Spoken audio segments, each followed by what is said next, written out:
Hi friends, मैं दीपक चौधरी आपके सामने एक बहुत ही खूबसूरत कहानी के साथ। दोस्तों, एक बार की बात है, एक गांव में जय नाम का लड़का रहता था। तो वो शादी कर लेता है और शादी करके वो सुमित्रा नाम की लड़की से शादी करता है। तो सुमित्रा और जय बड़े प्यार के साथ रह रहे होते हैं। कुछ दिन बीत जाते हैं।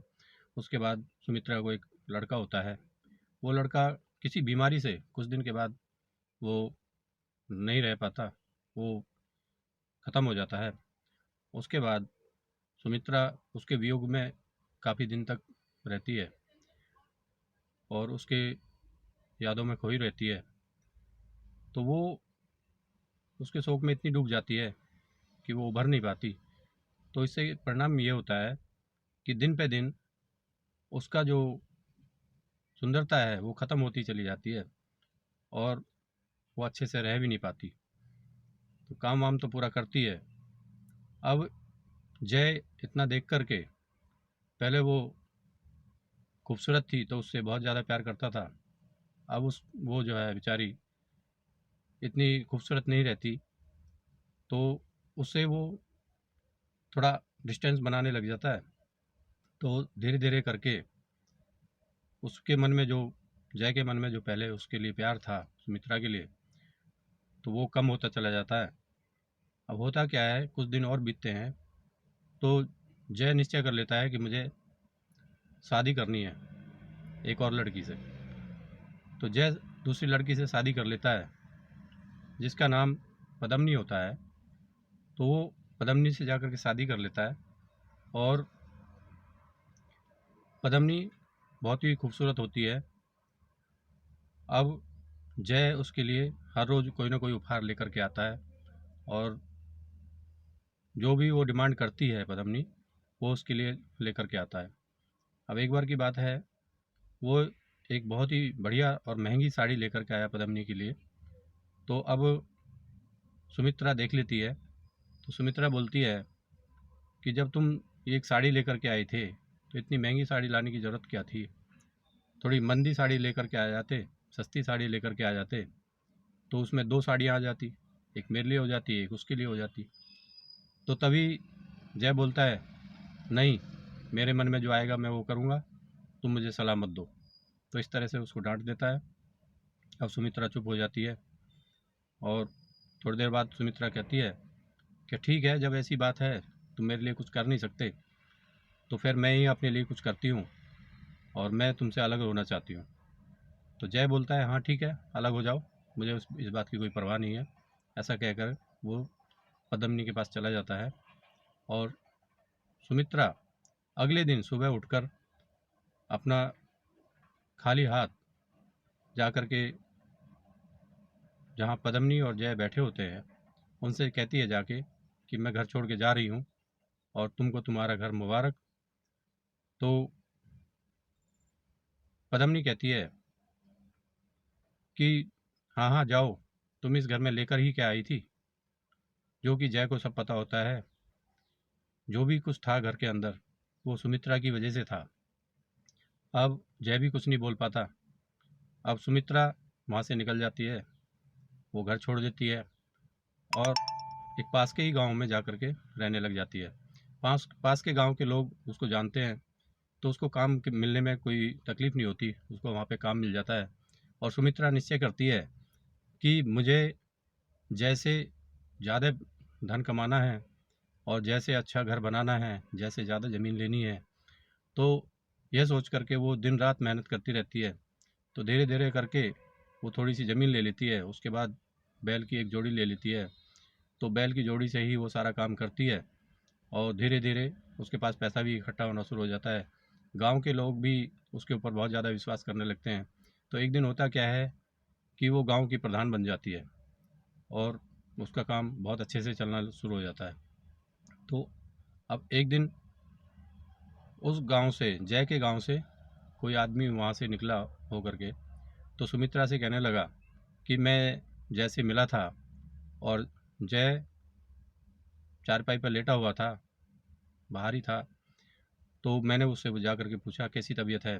तो जय ने कहा, जब से सुमित्रा गई है मेरी तबीयत बहुत ख़राब होती जा रही है, मेरे ऊपर कर्जा भी हो गया है और पद्मिनी को एक लड़का हुआ है, तो वो वैसे ही कुछ काम नहीं करती है। अब मैं बहुत बीमार हूँ, मेरे पास बीमारी के लिए पैसा भी नहीं है। तो उस आदमी ने सुमित्रा को ये सब बातें बताई। तो सुमित्रा कहती है कि जैसी करनी वैसी भरनी। अब इतना कह करके सुमित्रा अंदर चली जाती है। फिर थोड़ी देर बाद फिर बात आती है बाहर निकल के, जैसे कि वो उस आदमी से कुछ पूछना चाह रही थी। तो बाहर आकर के देखती है तो वो आदमी वहाँ पे नहीं मिलता। तो फिर वो अंदर चली जाती है। अंदर जा कर के फिर वो एक मटका उठाती है। वो सोचती है कि पास के कुएं से पानी भर के ले आऊँ। तो वो पानी का मटका उठा करके चली जाती है वहाँ। और वहाँ देखती है कि एक आदमी और वो रास्ते से आ रहा है। उसको लगा कि मेरी तरफ आ रहा है, और वो कहती है, सुनो भैया, तुम जय के गांव से आए हो क्या? उससे पूछती है।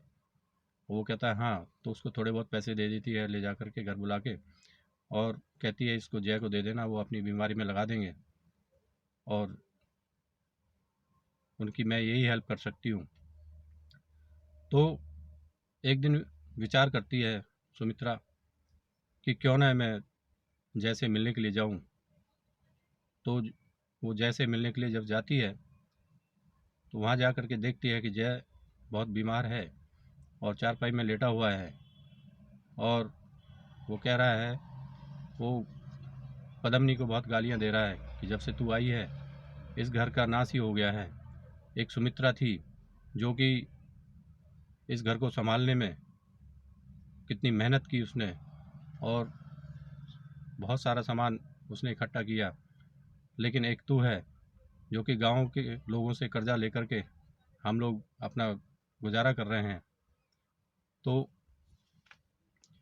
अब होता क्या है, ये सारी बातें सुमित्रा सुन लेती है, और सुमित्रा जा करके जय के माथे पर हाथ रखती है और कहती है, मैं आ गई हूँ, अभी कोई चिंता की बात नहीं है। लेकिन जय कहता है हाथ जोड़ करके कि सुमित्रा, मेरे से बहुत बड़ी गलती हुई है, मैंने तुम्हें रोका नहीं, और तुम्हारे रहते हुए मैंने शादी की, और इसका मैं फल भोग चुका हूँ। अब तुम आ गई हो, ठीक है, अब ये घर तुम्हारे हवाले। अब इतना कह करके जय की आंखें खुली की खुली रह जाती हैं और वो अपने प्राण त्याग त्याग देता है।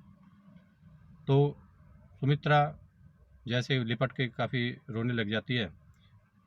उसके बाद जो पद्मिनी है, पद्मिनी को चिंता हो जाती है कि घर में एक भी पैसा नहीं है और मुझे अपने लगता है गहने बेचने पड़ेंगे। तो वो तभी एक सरपंच का लड़का होता है, उसको बुलाती है, देवर जी देखो हमारे घर में तो पैसे नहीं हैं, तुम ये गहने ले जाओ और इनको ले जा करके बेच दो, जिससे कि इनका अंतिम संस्कार का सामान आ सके। तो सुमित्रा इस बात को सुन लेती है। तो सुमित्रा कहती है, ठहरो, मैं तुमको पैसे देती हूँ अंतिम संस्कार के लिए। तो वो अपने पास से उसको पैसे दे देती है सरपंच के लड़के को। सरपंच का लड़का लाकर सामान ले आता है और जय का अंतिम संस्कार किया जाता है। जो कुछ दिन और बीतते हैं तो जो इनका लड़का होता है पद्मिनी का, उसका नाम होता है भीमा। अब भीमा धीरे धीरे बड़ा होना शुरू हो जाता है, तो उसकी शादी की तैयारी शुरू हो जाती है। तो शादी की तैयारी में कुछ गहनों की ज़रूरत पड़ती है। पद्मिनी कहती है कि मैं अपने गहने इसको दे देती हूँ। सुमित्रा कहती है, नहीं बहन, मैं ये गहने तुमको नहीं देने दूंगी, मैं इसके लिए नए गहने बनाऊंगी। तो सुमित्रा और पद्मिनी दोनों ऐसे रहने लगते हैं जैसे बहनें बहनें आपस में रह रही हों। तो इस तरह से उनका जीवन यापन होना शुरू हो जाता है और वो हंसी खुशी रहती हैं। पहले तो वो